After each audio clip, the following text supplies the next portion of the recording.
ganda na sana ng play ni Coach JJ. Tignan nyo, may pamparitong play sila na ganitong backdoor cut ni Ruiz sa pamamagitan ng screen AR.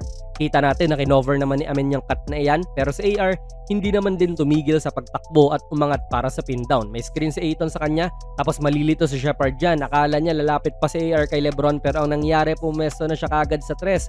So perfect execution po ito. Clean look ang binigay kay AR para ikat sana sa 4 ang lamang, pero yun nga, hindi talaga para sa kanila.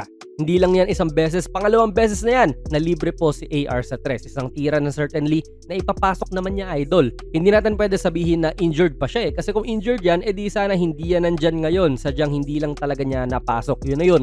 Mabuti si Ayton nandyan nga, mga idol, para sa putback.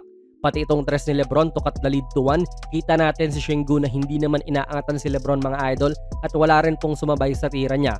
So yung mga pinakita natin ay good quality shots naman, mga uncontested na tira pa nga na kaya nilang i-hit, kaso hindi talaga sila naging clutch sa laro na ito. Ang Lakers po ay